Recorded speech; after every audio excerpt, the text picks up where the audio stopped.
Ini adalah Toyota Corolla Altis tahun 2012 yang tipe G 1800 cc.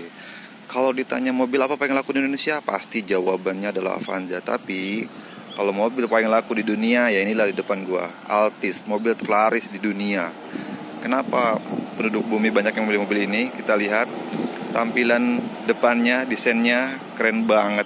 Ini Altis generasi kedua yang sebelumnya masih membulat. Sekarang udah mulai sipit lampunya, ini keren banget. Keren banget mobil ini ya. Lihat lampunya masih halogen biasa. Ada fog lampnya di bawah. Oke, kita buka kap mesinnya. Mesinnya sudah dual VVT-i 1800 cc, menghasilkan tenaga 136 horsepower dan torsi 174 Nm.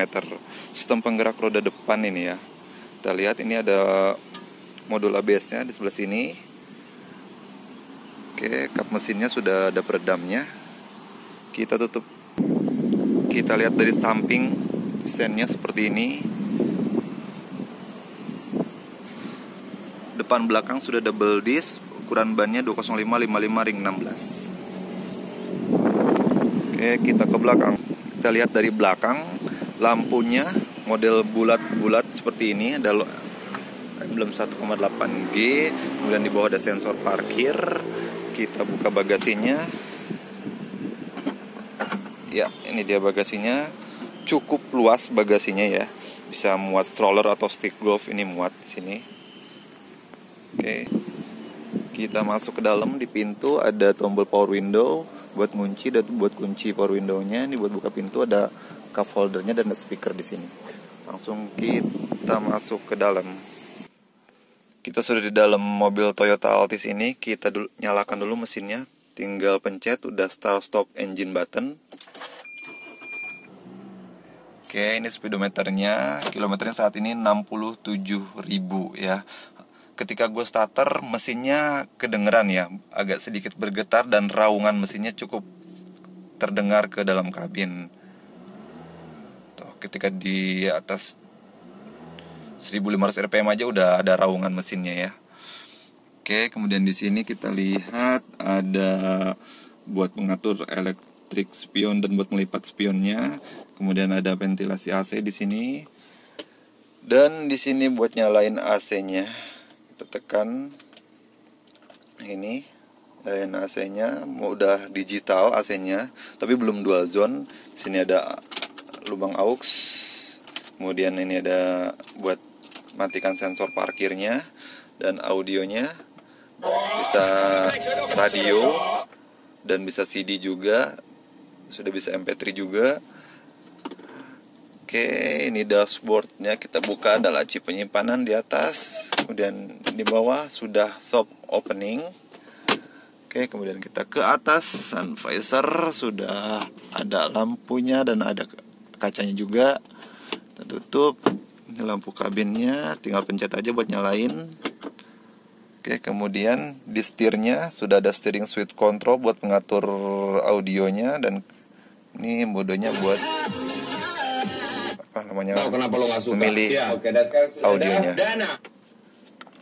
Oke, ini ada tombol display hanya untuk menampilkan di speedometer, rata-rata kecepatan, kemudian jam,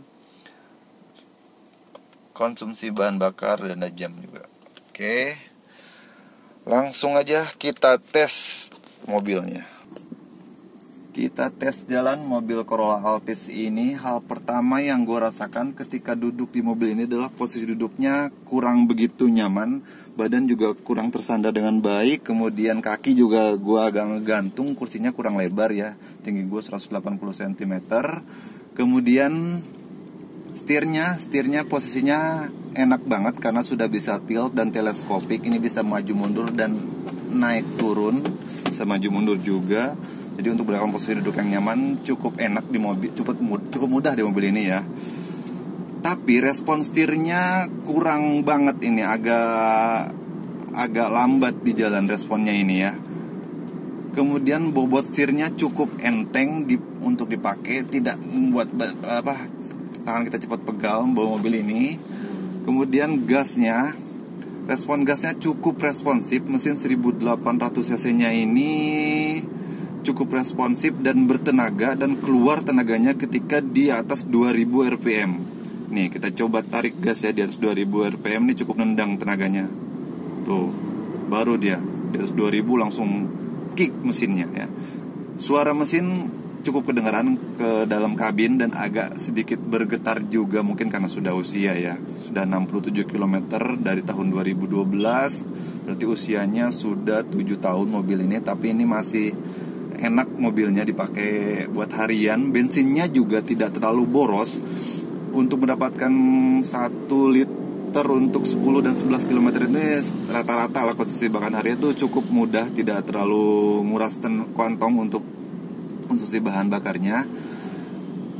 Kemudian untuk suspensinya, ini mobil ini cukup nyaman, cukup empuk suspensinya, dan cenderung agak sedikit limbung sih kalau dipakai buat ngebut ya mobil ini, karena agak empuk ya.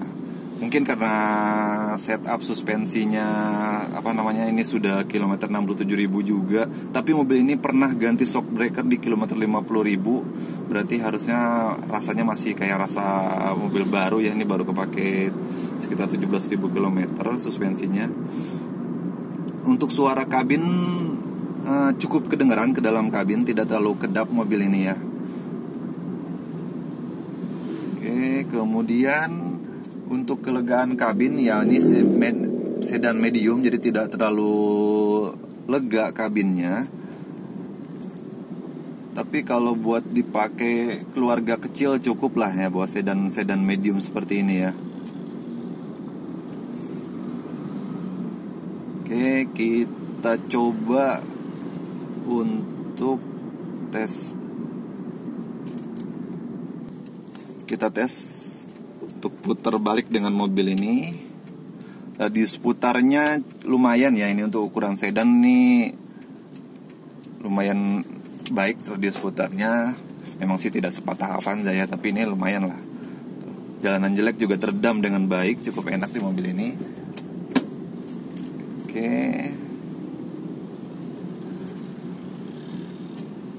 Kemudian untuk kualitas audionya, ini audionya masih standar, tapi bassnya tuh enak, cukup nendang, dan vokalnya cukup jelas. Oke.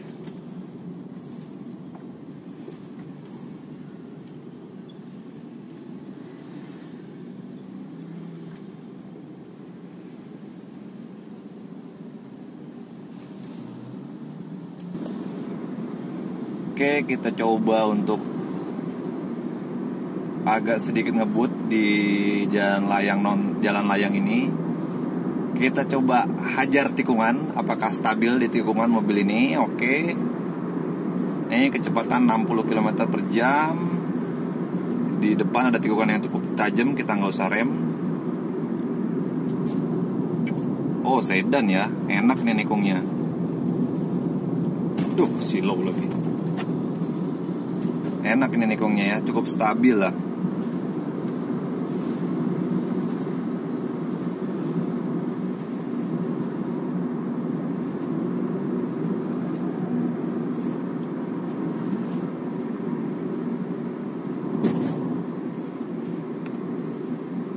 Wow, malah nggak jelas.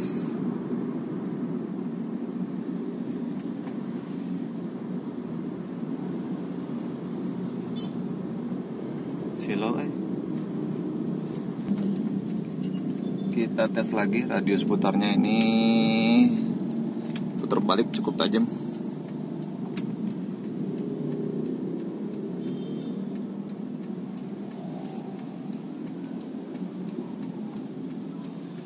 Oke, dapat nggak nih sekali ya? Mantep loh, dapat loh sekali. Sedan radius putarnya cukup enak nih, nggak ribet kalau putar-putar balik.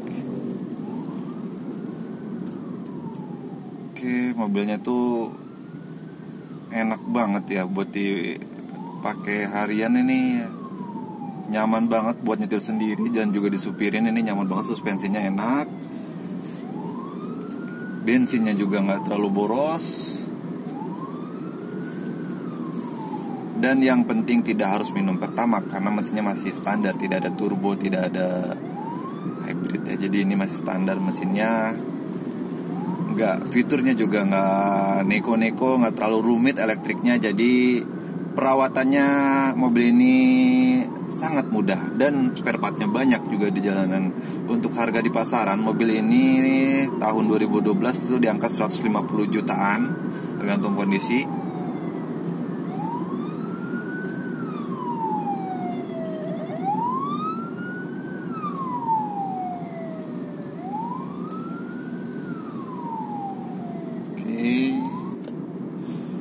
Mobil ini tuh kalau di kantor gua biasanya dipakai sama level area head. Jadi kalau level kepala cabang itu Vios, kalau udah levelnya di atasnya kepala cabang itu area head. Nah, mobilnya ini, jadi mobil ini biasa dipakai sama manajer area ya, yang di atasnya manajer cabang. Jadi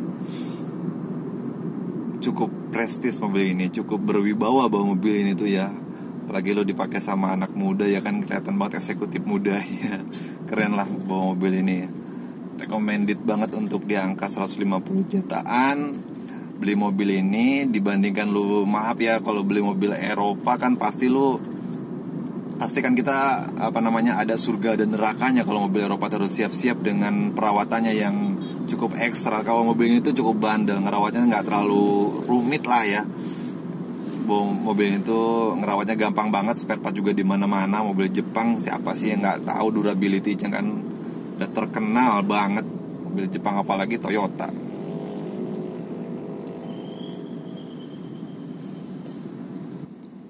Nih ya, kita coba tanggulan. Polisi tidurnya gede. Dia nyamannya, teredam dengan baik, nggak terlalu mengguncang ke badan.